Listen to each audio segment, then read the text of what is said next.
Bonjour à toutes et tous et bienvenue dans cette formation offerte sur les secrets pour réussir son concours de la fonction publique.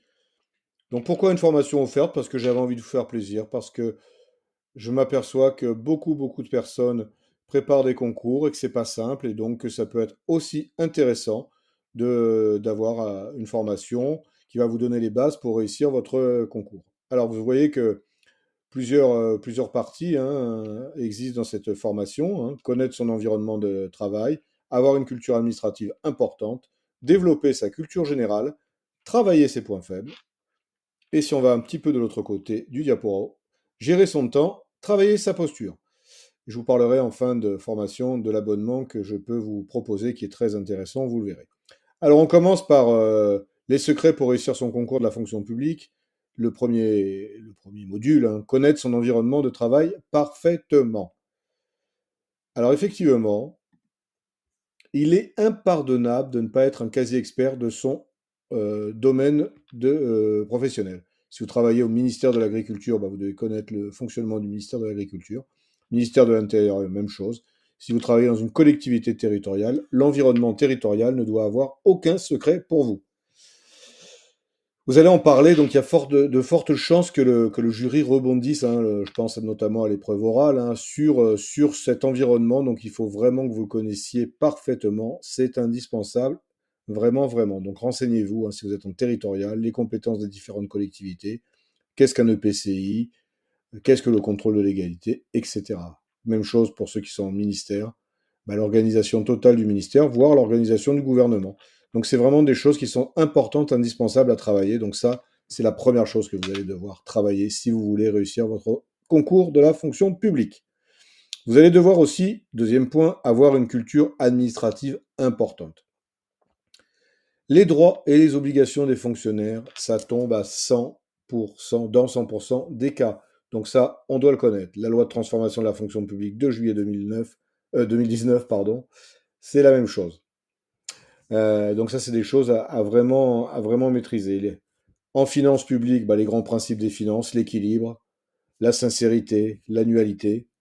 Et quelles sont les composantes d'un budget? Ben, un budget, il est composé notamment d'une section d'investissement, de fonctionnement, d'une section quoi, de dépenses, de recettes. Donc voilà, ça c'est des choses qu'il faut absolument connaître, comme la commande publique, les grands principes de mise en concurrence, les différentes procédures qui existent, hein, les MAPA, par exemple, les appels d'offres, etc. Et les différents seuils. Méfiez-vous, ils changent souvent. Donc, soyez à jour pour les seuils des marchés publics. Et puis, bah, globalement, il faut s'y connaître en droit public, l'organisation de l'État, les collectivités locales, on en parlait tout à l'heure, les élections, toute une série d'éléments que vous allez absolument devoir connaître si vous voulez préparer un concours et surtout le réussir. Donc, vous voyez, c'est du boulot. Il y a tout ça à bosser, mais j'ai bon espoir que vous vous y mettiez. Je vais le dire, hein, je le dis souvent pour ceux qui me suivent, hein, sur YouTube, la préparation d'un concours, c'est un marathon, donc il faut s'y prendre bien en avance, organiser votre préparation et vous verrez que c'est tout à fait faisable, même si aujourd'hui, là, ça vous paraît un petit peu dingue. Développer votre culture générale, bien évidemment, hein. Donc là, pour ça, bah, lisez des blogs, lisez des newsletters, lisez la presse spécialisée. Si vous travaillez dans la petite enfance, lisez des choses sur la petite enfance. Si vous travaillez dans des collectivités, lisez des choses sur les collectivités. Si vous travaillez en finance, lisez des choses en finance, etc., etc. Développez votre culture générale pour apparaître comme quelqu'un de compétent. C'est absolument essentiel. Autre point qu'il va falloir développer, pardon, hop, travailler vos points faibles. Alors comment on travaille ces points faibles? Alors on a les points faibles des épreuves écrites, que vous devez connaître bien évidemment, donc il est important d'enrichir votre vocabulaire. Il est important de faire les exercices dans le temps imparti, pardon, et d'appliquer la méthodologie avec précision. Donc pour enrichir votre vocabulaire, moi je connais qu'une solution, c'est de lire. Lisez, lisez, lisez, et surtout une lecture active. Lisez toutes sortes de supports, mais surtout lisez. Et bah, quand il y a des mots que vous découvrez, ce que vous faites, c'est que vous les notez. Et vous y revenez de temps en temps. La lecture des définitions fera euh, partie de votre apprentissage. Donc de temps en temps, une petite routine, on reprend nos définitions, on les relit. Pas besoin de les apprendre par cœur, hein, mais à force de les lire, ça rentrera bien évidemment. Pour les épreuves orales, si vous avez des difficultés, il va falloir euh, déjà ne pas attendre les résultats de l'écrit.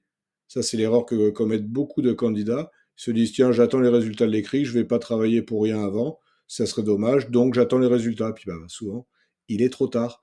Donc n'attendez pas, je vous le conseille. Dès que vous avez les résultats, dès que vous avez passé l'écrit, pardon, vous attaquez la préparation de l'oral, et j'allais vous dire, même avant de passer l'écrit. Alors, ensuite, il faut développer votre rhétorique, apprendre à parler, c'est important, c'est quelque chose qu'il va falloir mettre en place également. Il y a toute une série de techniques à appréhender. Hein, si vous allez télécharger un de mes e-books gratuits, hein, vous le verrez qu'il y a beaucoup de choses à faire. Il faut travailler les mises en situation. Qu'est-ce que vous feriez dans cette hypothèse? Qu'est-ce que vous feriez dans cette hypothèse-là? Ce sont des choses également à maîtriser. Et puis aussi la manière de répondre aux questions. Donc tous ces points, si vous allez sur ma chaîne YouTube, vous allez voir que je les ai abordés. Donc n'hésitez pas à visiter ma chaîne YouTube parce que vous allez trouver plein de formations, d'informations et de petites formations également d'ailleurs hein, sur la manière de répondre aux questions, sur gérer les mises en situation, etc. Donc vraiment n'hésitez pas à y aller. Donc, on connaît parfaitement son environnement, on a une culture administrative, on développe sa culture générale. On travaille ses points faibles, mais ce n'est pas fini, parce qu'il y a encore beaucoup de choses pour avoir un concours. Hein. Vous savez que c'est pas anodin d'avoir un concours. Beaucoup de candidats au départ, peu de lauréats à l'arrivée, donc il y a un travail de fond à faire. Hein. Vraiment, pendant 6 mois, 1 an, il faut que vous vous mettiez dans la peau d'un candidat. Ça ne veut pas dire qu'il faut arrêter de vivre, mais quand même, il faut penser que vous êtes un candidat à un concours pendant un certain temps, et il faut y consacrer du temps, beaucoup de temps, en fonction du concours et en fonction du point de départ qui est le vôtre. Mais, vous pouvez me croire, tout le monde finit par avoir son concours lorsque on y met les bons ingrédients. Alors, il faut aussi apprendre à gérer son temps, c'est ce que je viens de vous dire un petit peu. Hein. Donc, il faut avoir des temps de travail, mettre en place des routines. Tous les matins, je vais lire 20 minutes. Tous les soirs, je vais, je sais pas moi, faire un exercice oral. Tous les samedis matins, je vais faire un exercice de notes de synthèse, de composition, de rapport. Mettez en place une routine. Vous allez voir qu'au début, c'est un petit peu difficile, mais que progressivement, c'est quelque chose qui devient intéressant et qui devient un réflexe et ça se fait tout naturellement. Donc vraiment, allez-y, mettez en place cette routine qui est la vôtre. Hein. Chacun, il y a des gens qui sont plus du soir, d'autres plus du matin. Il faut vraiment que chacun s'organise comme il le souhaite.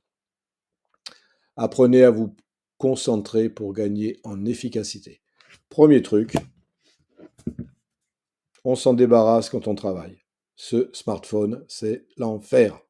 Donc, on l'oublie, on ne le garde pas et on le met de côté dans une pièce à côté. Vous inquiétez pas, les choses importantes qui se passent sur Instagram, sur TikTok, vous aurez le temps de les retrouver. Donc vraiment, concentrez-vous. Faites peut-être du temps de 20 minutes s'il le faut, pas plus. Mais pendant 20 minutes, vous êtes à fond, vous faites que ça. Des temps de travail, mais également des temps de repos et de détente. Il ne faut pas aller trop vite, hein, griller ses ailes. Donc on y va tranquillement. Je vous ai dit que c'était un marathon, donc on y va avec méthodologie. On s'accorde également des temps de repos et des temps de détente, et je bois un coup. Parce que moi aussi, j'ai besoin d'un temps de repos et de détente. Donc c'est important, hein, pour gérer votre temps, de ne pas faire que travailler, parce que sinon vous allez péter les plombs. Investissez sur votre santé, ne négligez pas le sport. Allez marcher, courir à la salle, nager, faire du patin à glace, jouer au foot, au tennis, enfin ce que vous voulez. Ne vous dites pas que c'est du temps perdu, c'est de l'investissement. Hein. Un corps sain dans un esprit sain. Hein. Donc c'est important également, d'autant plus que vous n'êtes pas pressé, puisque vous avez anticipé votre préparation, donc vous avez le temps, vous continuez vos activités sportives qui sont essentielles. Mangez, pardon, mangez bien, essayez de pas trop bringuer pendant que vous préparez votre concours, ayez une alimentation saine. Alors ça peut paraître étonnant de parler de ça dans une formation sur la préparation de concours, mais pourtant c'est la réalité. Il est vraiment important d'avoir une alimentation de sportif, hein, tout simplement, parce que c'est un marathon, je l'ai déjà dit. Donc on investit sur sa santé, on fait du sport, on mange bien et vous allez voir que vous allez être d'autant plus efficace pour travailler.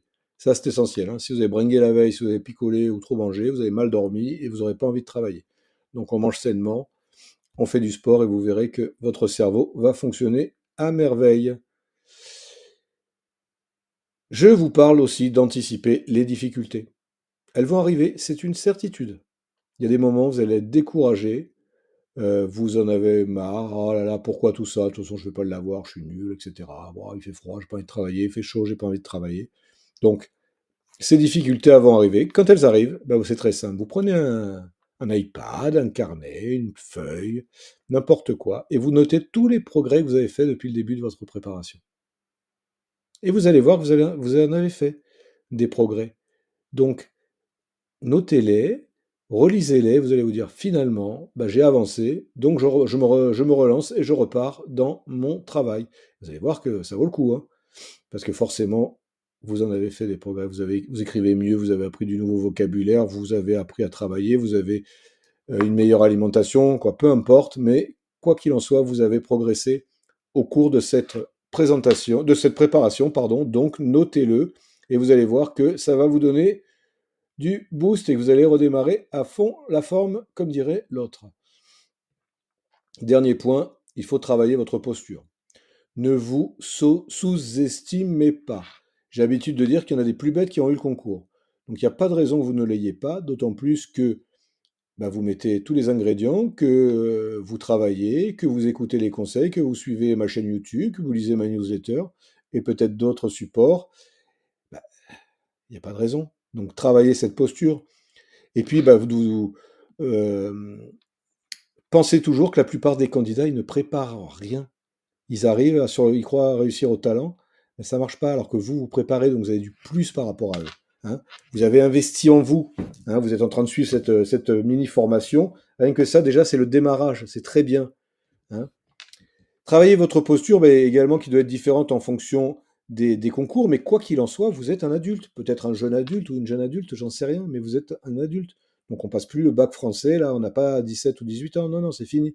On est entre adultes, hein. Donc vous affirmez vos compétences, vous en avez certainement des compétences, donc vraiment vous pouvez vous les affirmer. C'est pas le moment d'être modeste quand on prépare un concours, ou même quand on passe un oral. C'est pas le moment. Alors, il faut pas s'en raconter plus qu'il ne faut, mais voilà, vous êtes là, vous investissez pardon, en vous, donc c'est que c'est bon.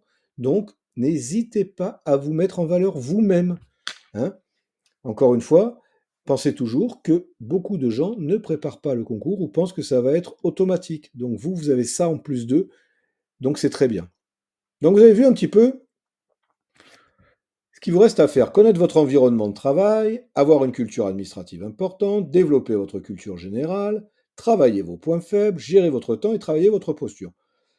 Bon, c'est bien beau tout ça, mais comment on va faire? Parce que effectivement, c'est beaucoup de travail. Moi, je ne sais pas m'organiser. Moi, j'ai pas le temps. Moi, j'ai des enfants, j'ai un travail, j'ai pas envie de gâcher ma vie à préparer des concours. Donc, comment je vais faire? Ben, j'ai une réponse à ça et j'ai envie de vous parler de mon abonnement, auquel vous pouvez souscrire si vous avez envie. Vous allez voir que ça vaut le coup. Dans cet abonnement, vous allez trouver des fiches de révision, des réponses aux questions les plus fréquentes qui se sont posées à l'oral. Alors c'est très simple, j'enregistre ma réponse, donc c'est un audio, hein, je mets la question et j'enregistre la réponse telle qu'il faudrait la donner. Vous allez avoir des vidéos exclusives, des articles de fond sur tel ou tel sujet, et ça va être une grande, grande, grande valeur pour un coût limité. Je vous explique. 50 € par an ou 6 € par mois. Donc franchement, à côté d'un abonnement Netflix ou d'un abonnement Canal, ou je ne sais quoi, ça vaut vraiment le coup parce que là, vous investissez pour votre avenir pour pas très très cher quand même, vous en conviendrez, hein. Donc n'hésitez pas. Ça, c'est le prix au jour où je tourne cette vidéo. Peut-être que ça augmentera au regard du succès qui est le sien, hein. Donc ne traînez peut-être pas pour vous abonner. Mais vraiment, ça vaut le coup parce que vous allez avoir des contenus euh, de qualité, de très grande qualité. Vous allez avoir des mails toutes les semaines avec des conseils de motivation et vous allez aussi bénéficier de certaines formations qui sont payantes. Je les fais payer à côté, ben vous, vous les aurez gratuitement, ça sera compris dans l'abonnement. Donc ça vaut vraiment le coup. Alors, pas toutes mes formations, mais un certain nombre, et notamment des formations pour s'organiser sur la préparation de l'oral, sur comment améliorer ses techniques d'écrit, des choses comme ça. Donc vous voyez que ça vaut vraiment le coup, et ça vaut pas le coup de s'en priver, comme on dirait. Donc, J'espère que cette petite formation, alors, qui vous apporte une présentation de tout ce qui va vous intéresser, ben, de tout ce qui va vous allez devoir faire vous intéresser. N'hésitez pas à me laisser des commentaires s'il y a des choses que vous souhaitez que j'aborde sur la chaîne YouTube, dans la formation. Donc je compte sur vous pour tout ça. Et puis je vous dis à très bientôt pour ou l'abonnement ou une autre formation, ou en tout cas sur la chaîne YouTube.